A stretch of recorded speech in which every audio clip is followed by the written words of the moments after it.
किसान और व्यापारी अपनी पसंद से खरीद और बेच सकेंगे कृषि उपज। कैबिनेट ने नए अध्यादेश को दी मंजूरी।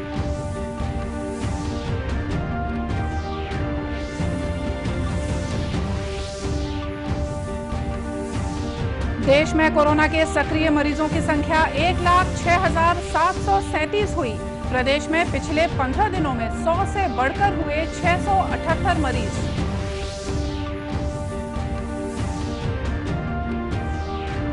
मुख्यमंत्री ने उद्योगों में कोरोना से बचाव के उपायों पर दिया जोर। मजदूरों के कौशल का ब्यौरा तैयार करने के दिए निर्देश।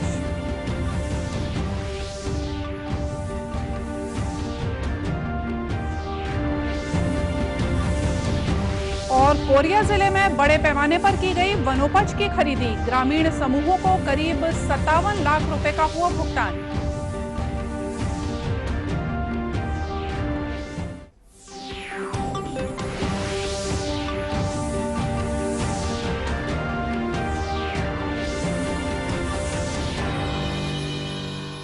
नमस्कार, आप देख रहे हैं दूरदर्शन समाचार। मैं हूं मोनिका शर्मा और आइए अब देखते हैं समाचार विस्तार से।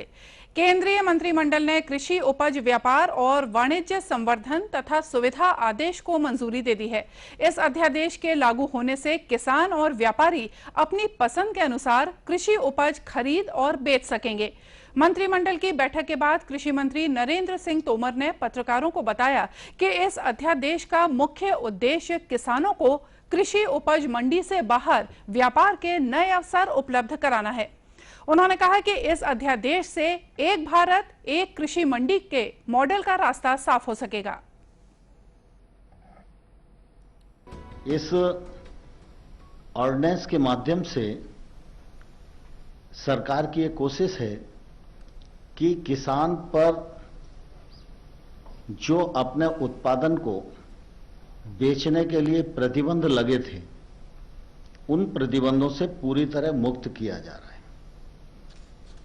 मंडियां रहेंगी, राज्य का एपीएमसी एक्ट रहेगा, लेकिन एपीएमसी की परिधि के बाहर जो सारा क्षेत्र है, चाहे वो किसान का घर ही क्यों ना हो, उस घर में जाकर भी कोई कंपनी, संस्था, processing industry, FPO, cooperative sector के समूह, कोई भी जाकर उसको उत्पादन का उचित मूल्य देकर वहां से माल खरीदेगा। मंडी की परिधि के बाहर पूरा ट्रेड एरिया होगा जहां पर ट्रेड हो सकती है और इस खरीद और बिक्री पर किसी भी प्रकार का कोई टैक्स किसी सरकार का नहीं होगा, कानूनी बंधन किसी भी प्रकार का नहीं होगा। श्री तोमर ने कहा कि इस नई योजना के तहत किसानों से उनकी उपज की बिक्री के लिए कोई उपकर या शुल्क नहीं लिया जाएगा। इस बीच केंद्रीय मंत्रिमंडल द्वारा आवश्यक वस्तु कानून के तहत एक देश एक बाजार की नीति को मंजूरी दिए जाने के बाद प्रदेश के किसानों ने इस फैसले का स्वागत किया है। इस फैसले को लेकर हमारे दुर्ग संवाददाता ने सेलूद गांव के किसानों से बातचीत की। उन्होंने इस फैसले को किसानों के हित में उठाया गया कदम बताया।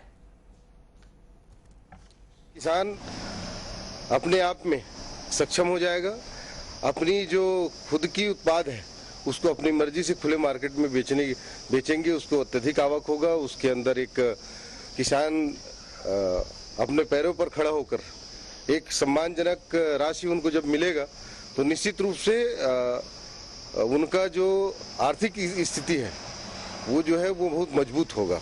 आने वाला समय में जब हमारे उत्पाद तैयार होंगे तो हमें उसका उचित मूल्य मिलेगा और आने वाला समय में जब हमको एक साथ बेचने की बाध्यता नहीं रहेगी तो अनाज को हम अपने घर में स्टोर करके रखेंगे और उस अनाज के द्वारा हम समय में जब उसको सही कीमत मिलेगी तो हम उसको बेचेंगे और हमारी जो वर्तमान की स्थिति है उसमें आने वाले समय में आवश्यक ही सुधार होगा। किसानों ने कहा कि अब उन्हें अपनी फसल और दूसरे उत्पादों की ज्यादा कीमत मिल सकेगी। साथ ही उन्हें कृषि उपज मंडी के बाहर भी अपने उत्पाद बेचने की सुविधा रहेगी। किसान हित में है, क्योंकि हम अपने उत्पाद को इंटरनेशनल मतलब ऑल इंडिया में कहीं भी बेच सकते हैं। इससे हम किसानों को उचित मूल्य भी मिलेगा और अपनी फसल को हम जैसे कि दुर्ग जिले में रहते हैं तो दुर्ग से हम दराज नांदगांव अदर जगह भी बेच सकते हैं। इससे हम किसानों को बहुत लाभ मिलेगा। निश्चित रूप से यह किसानों के लिए बहुत ही बड़ी फैसला है और किसानों को जो खुले मार्केट में फसल बेचने का जो सरकार ने फैसला लिया है और निश्चित रूप से किसानों को बहुत ही फायदा होगा और खुले बाजार में अपने कीमत पर वो बेचेंगे तो निश्चित रूप से उनके परिवार में आर्थिक समृद्धि होगी। किसानों का कहना था कि जब उन्हें खुले बाजार में अपने उत्पादों का ज्यादा दाम मिलेगा तो उनकी आर्थिक स्थिति पहले से बेहतर होगी। देश में कोरोना के सक्रिय मरीजों की संख्या 1,06,737 हो गई है। वहीं अब तक 1,04,107 मरीज स्वस्थ हो चुके हैं। देश में कोरोना मरीजों के स्वस्थ होने का अनुपात लगातार बढ़ते हुए आज ये 48% तक पहुंच गया है। पिछले 24 घंटों के दौरान देश में करीब 1,40,000 नमूनों की जांच की गई है। कोरोना के कारण देश में अब तक 6,075 लोगों की मौत हो चुकी है। कोरोना के सबसे ज्यादा 74,860 मामले महाराष्ट्र में हैं।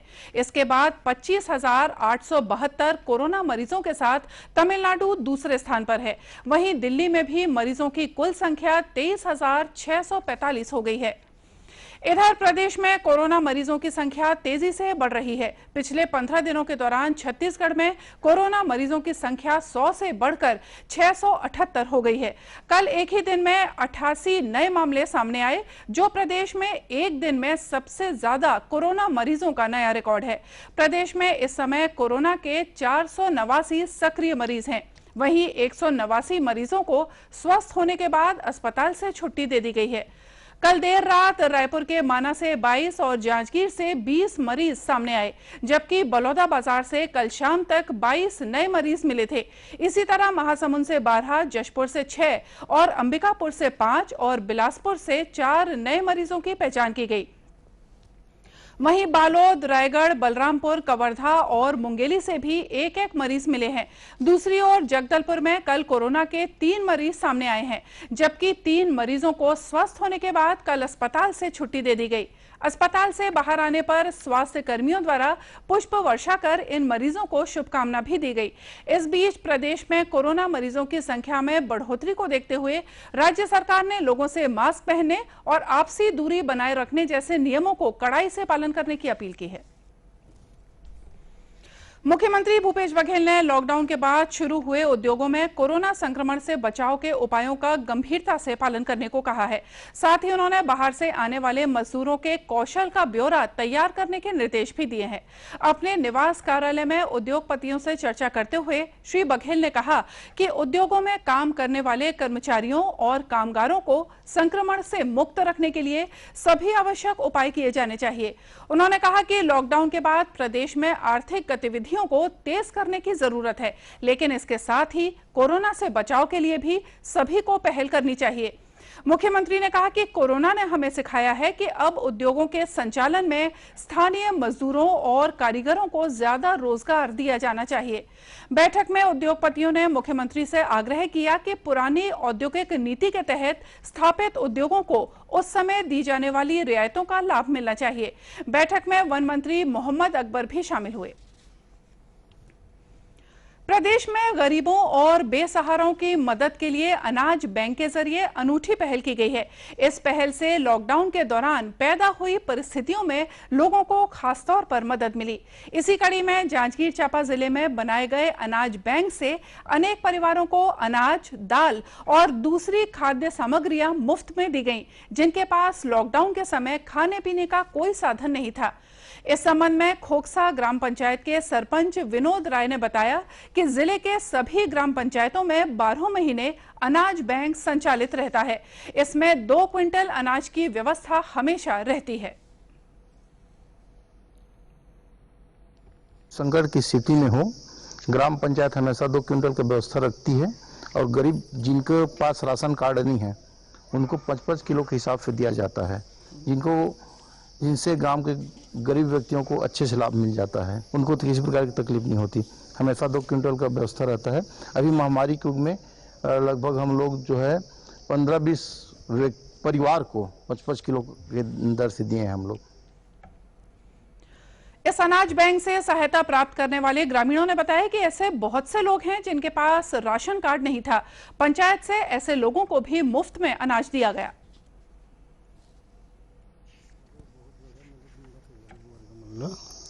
पाँच 5 किलो प्रति व्यक्ति की दर से चावल दिए गए हैं। अभी कोरोना जो बीमारी महामारी चली थी वहाँ दाल भी दिए गए रिसे, आलू भी दिए गए रिसे। ये बहुत बढ़िया लाभ है। हाँ, जो 5 किलो चावल मिला थे, जो कार्ड नहीं है, कार्ड में नाम नहीं जुड़े है, ओला मिला थे, जो गरीब है वाला मिला थे, और बढ़िया मिला थे चावल, दाल मिला थे, आलू मिला थे, एमा फायदा होता गरीब वाला। जिला पंचायत के सीईओ तीर्थराज अग्रवाल ने बताया कि इस अनाज बैंक के कारण लॉकडाउन के दौरान ही किसी भी परिवार को खाने पीने की समस्या नहीं रही। छत्तीसगढ़ शासन की एक महत्वपूर्ण योजना है जिसमें कोई भी निराश्रित या बेघर या ऐसा व्यक्ति जिसके पास कोई साधन नहीं है उनको भूखा ना रहना पड़े, इस हेतु पंचायत में 2 क्विंटल चावल हमेशा रखा जाता है, साल भर रखा जाता है। अभी इसका विशेष लाभ मिला जबकि लॉकडाउन की स्थिति हुई, लोग घरों से बाहर नहीं जा पा रहे थे, तब उस समय जो भी मजदूर थे या फिर जो कुछ उसमें ऐसे लोग थे जो भिखारी की श्रेणी में आते थे या घुमंतु की श्रेणी में आते थे जिनका घर परिवार नहीं था, तो उनको उन्हीं से चावल दिलवाया गया और अन्य जो खाद्य सामग्री भी पंचायत के माध्यम से दिलाई गई। हमारे ज़िले में जो 657 पंचायतें हैं सभी में 2-2 क्विंटल चावल हमेशा रोटेशन वाइज रखा जाता है। यदि उसमें से 1 क्विंटल चावल खर्च कर दिया गया तो पंचायत के जो फंड उससे फिर 1 क्विंटल चावल ले आते हैं और 2 क्विंटल का चावल का जो बैंक है हमारा हमेशा मेंटेन रहता है, हमेशा उसमें 2 क्विंटल चावल उपलब्ध रहता है। बिल्कुल, इससे अभी जो कोविड और कोरोना की जो परिस्थितियाँ हुई थी उसमें बहुत ज़्यादा लाभ मिला। इसके कारण हमारे किसी भी ग्रामीण की भूख के कारण मौत नहीं हुई और सभी लोगों को हम खाद्यान्न उपलब्ध करा पाए। जिला पंचायत की इस पहल से जहां एक और गरीबों को उनके कठिन समय में मदद मिल रही है, वहीं प्रशासन की इस पहल की ग्रामीण खुले दिल से सराहना भी कर रहे हैं। प्राकृतिक संपदा के मामले में छत्तीसगढ़ बहुत ही समृद्ध माना जाता है। यहाँ सरगुजा से बस्तर तक अनेक प्रकार के वनोपज पाए जाते हैं जिन्हें औषधि के रूप में भी इस्तेमाल किया जाता है। इस बार राज्य सरकार ने भी बड़े पैमाने पर वनोपज की खरीदी की है। इसी कड़ी में कोरिया जिले में भी ग्रामीणों ने स्व सहायता समूहों के माध्यम से बड़ी मात्रा में वनोपज का संग्रहण किया है। इस संबंध में खड़गवां के वन धन केंद्र के प्रबंधक राजेंद्र सिंह कोराम ने बताया कि समूहों को उनके संग्रहण के एवज में बैंक खाते के जरिए तुरंत पारिश्रमिक दिया जा रहा है। स्तर पर समूह बने हुए हैं, जैसे टीवी स्तर पर समूह बना हुआ है, ग्राम स्तर का समूह, हाट बाजार के स्तर का समूह और वन धन स्तर का समूह। पहले ग्राम स्तर का समूह जो है खरीदी करता है, उसको संग्रहण स्तर के समूह को भेजा जाता है, वहाँ पर प्रसंस्करण करके प्राथमिक प्रसंस्करण के वन धन स्तर पर समूह में लाया जाता है और यहाँ पर जो भी बचा रहता है उसको प्रसंस्करण करके फिर यहाँ से जो निर्धारित गोदाम होता है वहाँ पर किया जा रहा है और ये समूह को जो है उनके खाते में पैसा भेज दिया जा रहा है बैंक खाते के माध्यम से और मुर्गों की खरीदी जो है नगद 30 रुपये किलो के हिसाब से संग्राहकों को दिया जा रहा है समूह के माध्यम से। वहीं बंजारी ढांड वन धन केंद्र के प्रबंधक अनुज सिंह ने बताया कि उनके क्षेत्र में महुआ, हर्रा, बहेरा और चरोटा जैसे विभिन्न वनोपजों का संग्रहण किया गया है। वनोपज का संग्रहण इस क्षेत्र के ग्रामीणों का स्थायी रोजगार भी है। जिले में अब तक 2000 क्विंटल से ज्यादा वनोपज का संग्रहण हो चुका है। इसके लिए ग्रामीणों को लगभग 57 लाख रुपए का भुगतान भी किया जा चुका है। गरियाबंद जिले के छुरा इलाके में अचानक सूखा नदी में वर्षा का पानी आ जाने से तेंदूपत्ते के कई बोरे बह गए। मिली जानकारी के अनुसार नदी का मैदान सूखा होने के कारण यहां खुले में और बोरे में भरकर तेंदूपत्ते रख दिए गए थे, लेकिन अचानक नदी में पानी आ जाने से तेंदूपत्ते बह गए। कुछ बोरों को पास के एनीकट से निकाला गया, लेकिन भीगने के कारण अधिकांश पत्ते खराब हो गए हैं। ये तेंदूपत्ते ग्रामीणों से खरीदने के बाद स्थानीय ठेकेदार ने रखे थे, जिसे वन विभाग के स्थानीय डिपो में भेजा जाना था। और आइए देखते हैं अंत में मुख्य समाचार एक बार फिर से।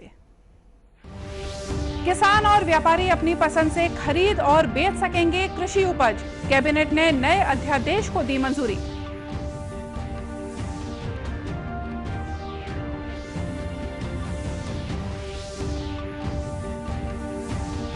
देश में कोरोना के सक्रिय मरीजों की संख्या 1,06,737 हुई। प्रदेश में पिछले 15 दिनों में 100 से बढ़कर हुए 678 मरीज।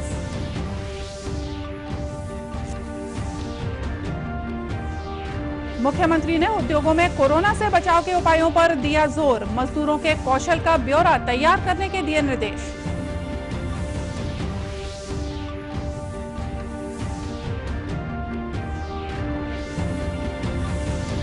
और कोरिया जिले में बड़े पैमाने पर की गई वनोपज की खरीदी। ग्रामीण समूहों को करीब 57 लाख रुपए का हुआ भुगतान। और इसी के साथ ये समाचार बुलेटिन यहीं समाप्त हुआ। नमस्कार।